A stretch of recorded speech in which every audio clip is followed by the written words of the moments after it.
अस्सलाम वालेकुम। आज मैंने क्या कहते हैं स्विच स्टेटमेंट का आपको समझाने का या क्या कहते हैं आप लोग को एक्सप्लेन करने का सोचा था कि स्विच स्टेटमेंट होता क्या है, उसमें केसेस कैसे लिखते हैं, वो एग्जीक्यूट कैसे होता है और उसका एक एग्जांपल मैंने एक छोटा सा मिनी कैलकुलेटर बनाया एडिशन सब्ट्रैक्शन मल्टीप्लिकेशन डिवीजन का। तो एक सिंपल सा है, आप लोग ये समझ लो, आप लोग के लिए बहुत हो गई। स्विच स्टेटमेंट बहुत आसान है, ठीक है। समझाने के लिए तो मेरे लिए आसान है, लेकिन इसके पीछे काम बड़ा लगता है। तो इसमें ये है कि स्विच स्टेटमेंट क्या कहते हैं, हमारे पास सबसे पहले स्विच स्टेटमेंट हम स्विच लिखते हैं, उसके बाद स्विच टाइप करते हैं, उसके बाद नीचे केसेस लिखते हैं, केसेस के बाद डिफ़ॉल्ट आता है। सबसे पहले आप लोग को बताता हूँ कि केस क्या होता है। अब हमारे पास जितनी मर्जी हम केसेस डालें, ठीक है। केस वन होती है, केस वन जो हमारा सबसे पहला केस है।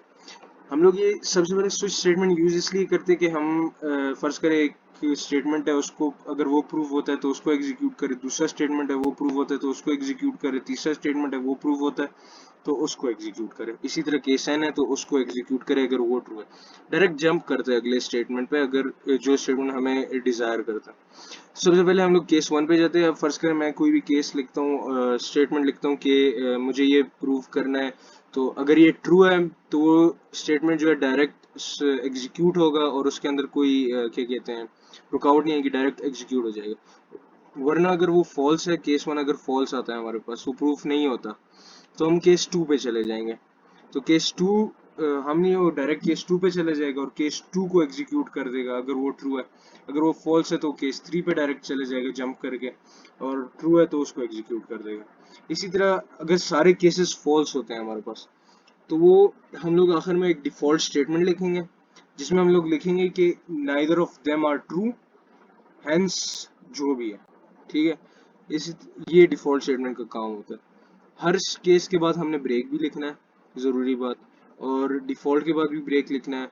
और डिफ़ॉल्ट होता है इसलिए कि सारे केसेस अगर रॉन्ग हो जाए तो हम लोग आखिर में यूज़र के लिए आसानी के लिए डिफ़ॉल्ट एक स्टेटमेंट लिख देते हैं।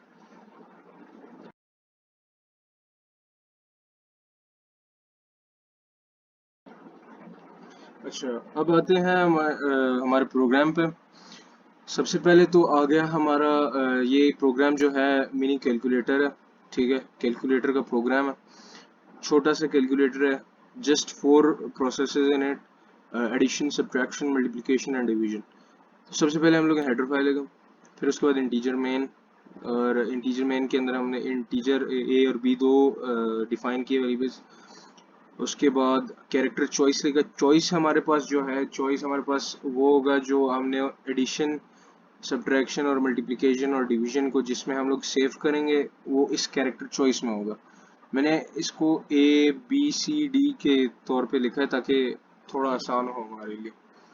तो उसमें ये है कि अब ये जो चॉइस हम लोग लिखा है, मैंने लिखा है मतलब, तो इसमें हम लोग ये एडिशन सब्ट्रैक्शन मल्टीप्लिकेशन के जितने भी वेरिएबल्स हैं वो इसमें सेव हो जाएंगे।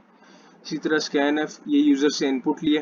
Print F, enter your choice, enter your desired choice. फिर printf addition subtraction multiplication division जो भी आप चूज करते हो। अगर एडिशन है ए, सब्ट्रैक्शन है बी, मल्टीप्लिकेशन है सी, डिवीजन है तो डी, ठीक है। फिर scanf percent c choice. उसी तरह printf enter two integer numbers from the user, we take the input, then he inputs his integers saved in percent %d, saved in these two variables a and b. Then at last we start the switch statement. The switch statement is this is the way of writing it. सबसे पहले हम लोग switch लगाते हैं, फिर ऊपर जो मैंने स्विच किस चीज़ का लगाया, चॉइस का लगाया है, जो एडिशन सब्ट्रैक्शन मल्टीप्लिकेशन, अगर एडिशन नहीं तो सब्ट्रैक्शन, सब्ट्रैक्शन नहीं तो मल्टीप्लिकेशन, मल्टीप्लिकेशन नहीं तो डिवीजन, तो उसमें हम लोग ने स्विच लगाना है ना। तो हम लोग चॉइस को आगे इसके आगे लिखेंगे, उसी तरह फिर इसको ब्रैकेट्स में लिखेंगे। फिर हम लोग आते हैं केसेस पे। केस हमारे पास केस ए है, प्रिंट एफ, सबसे पहला केस। अगर वो ट्रू होता है तो डायरेक्टली एग्जीक्यूट होगा। किस चीज़ का केस है? एडिशन का। एडिशन हम लोग ने किया, दो इंटीजर्स को आपस में एडिशन किया, फिर थर्ड इंटीजर आया हमारे पास, जो भी आया वो डायरेक्ट एग्जीक्यूट हो जाएगा हमारे पास। उसी तरह ये फॉर्मूला है ए प्लस बी। फिर स्टेटमेंट को हमने ब्रेक किया। ब्रेक करना बहुत ज़रूरी है, इसका मैं आपको बता देता हूँ कि अगर आप ब्रेक करते हो तो जो ये सारा प्रोग्राम था ये इधर आकर ख़त्म हो जाएगा और सिर्फ हमारे पास ये जो हम लोग ने एडिशन करनी थी दो इंटीजर्स की वो एग्जीक्यूट हो जाएगा। अगर आप ब्रेक नहीं करते तो वो ये होता है कि ये सारे जो केसेस हैं वो एग्जीक्यूट होते जाएंगे जब तक कोई ब्रेक स्टेटमेंट हमारे पास नहीं आ जाता, ठीक है, आखिर में नहीं लिख लेते तो एग्जीक्यूट होते जाएंगे।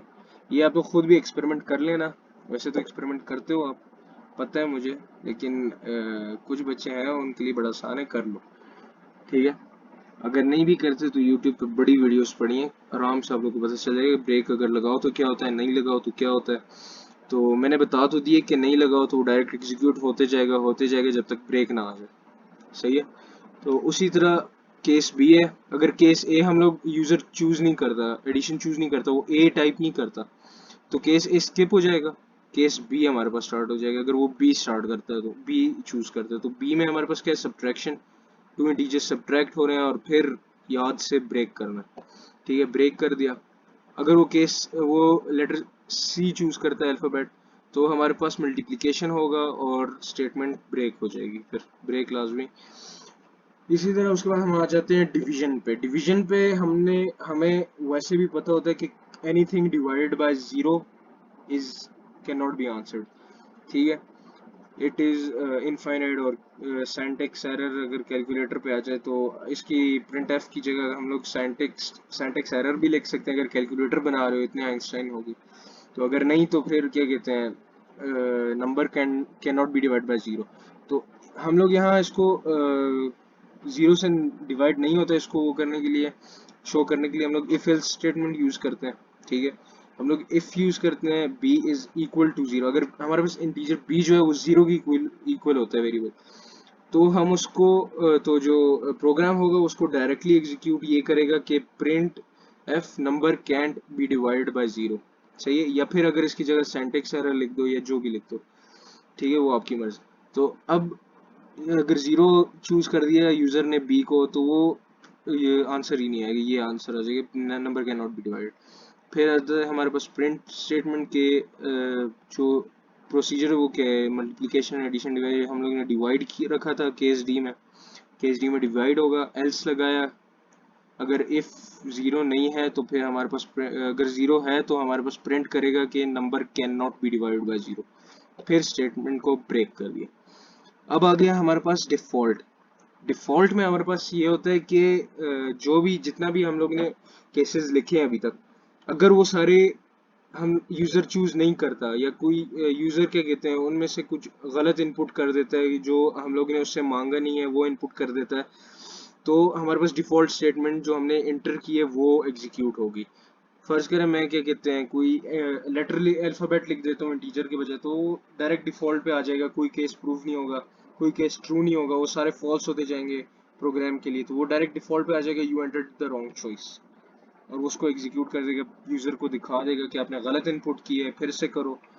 तो फिर उसको डिफॉल्ट को ब्रेक करना है और यहाँ हमारा प्रोग्राम एंड होता है।